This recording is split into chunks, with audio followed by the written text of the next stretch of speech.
Hero Raj తరుణ్కు హైకోర్టులో ఊరట లభించింది. అతనికి హైకోర్టు ముందస్తు బెయిల్ మంజూరు చేసింది.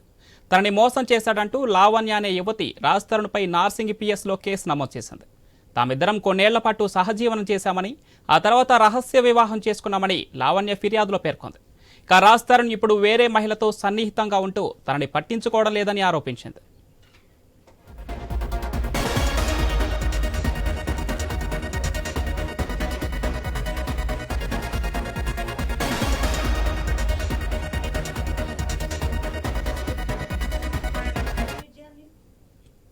అయితే లావణ్య ఇచ్చిన ఫిర్యాదు మేరకు రాజ్ తరుణ్పై కేసు నమోదు చేశారు పోలీసులు.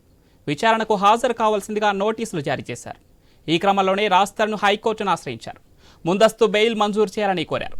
దీంతో న్యాయస్థానం అతడికి షరతులతో కూడిన ముందస్తు బెయిల్ను మంజూరు చేసింది. ఇక 20,000తో 2 పూచీకత్తులు సమర్పించాలని ఆదేశించింది.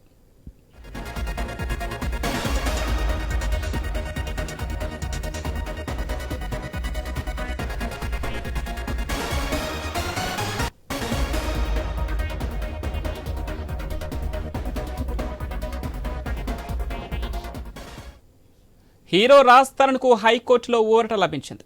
అతడికి హైకోర్టు ముందస్తు బెయిల్ను మంజూరు చేసింది.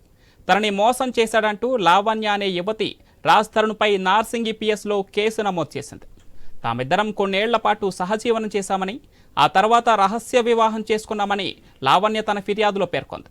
ఇక రాజ్ తరుణ్ ఇప్పుడు వేరే అమ్మాయితో సన్నిహితంగా ఉంటూ తనని పట్టించుకోవడం లేదని ఆరోపించింది లావణ్య.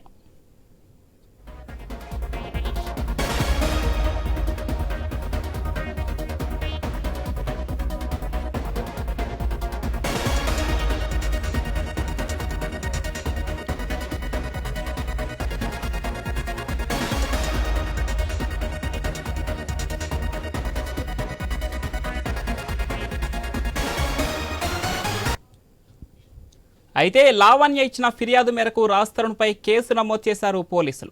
విచారణకు హాజరు కావాల్సిందిగా నోటీసులు జారీ చేశారు.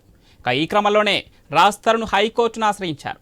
ముందస్తు బెయిల్ మంజూరు చేయాలని కోరారు రాజ్ తరుణ్. దీంతో న్యాయస్థానం అతడికి షరతులతో కూడిన ముందస్తు బెయిల్ను మంజూరు చేసింది. 20,000తో 2 పూచీకత్తులు సమర్పించాలని ఆదేశించింది కోర్టు.